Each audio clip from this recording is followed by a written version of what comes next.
Something I find myself constantly going to as a source of relaxation, experimentation, and learning is art. I love to create.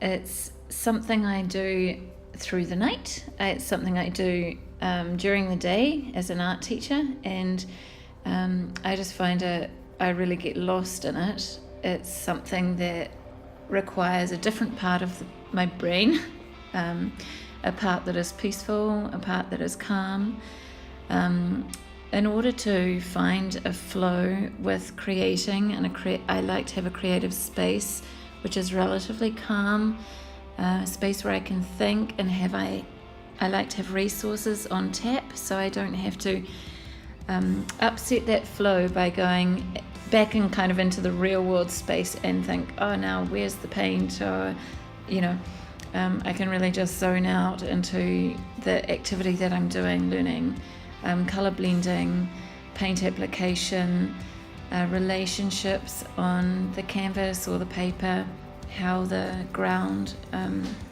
relates to the subject. And I really spend a lot of time getting lost in color and decision making that is a part of my art process. I've been experiencing being really in a creative zone or a flow where I learn the most, where it's almost I get lost in time. And they say artists can be night owls.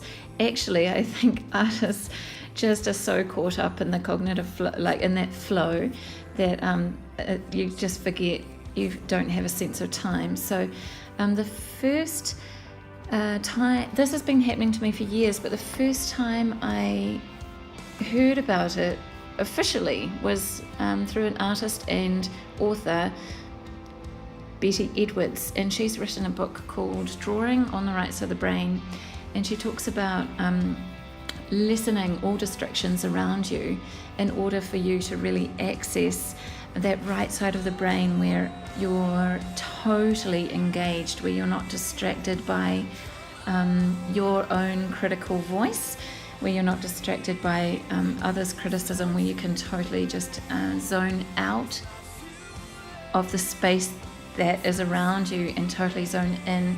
And she has great techniques as to how to do that.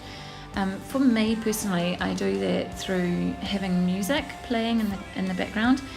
I always have a coffee, and it's like filling my senses in order to help me move into that space of engagement. The creative process insists on hundreds of decisions. It's always decisions around color or placement, design, composition, drying speed of paint. There's so many decisions to be made, and this gives artists an autonomy and sense of discovery as they go.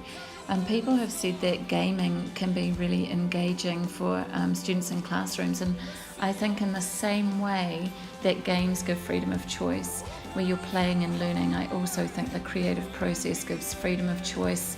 It's experimental, you're engaging most of your senses, movement, sight, sound. You're really drawing on the right side of your brain.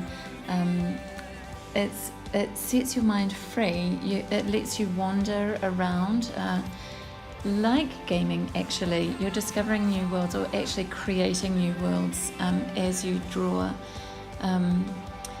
There is no point system per se, but actually I think the point system is the take-home art, or the work for a gallery. Like you no one's rewarding you with a prize actually, but you yourself are creating the reward, and I think that's really stimulating.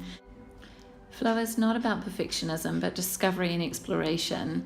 The art process requires persistence, risk-taking, and problem-solving, and these learning aspects come amongst the process of creating. It's not forced. It's not like climbing a hard and treacherous ladder. It's like going down a river. So I hope you enjoyed that, and get out your paints and your palettes and get to it.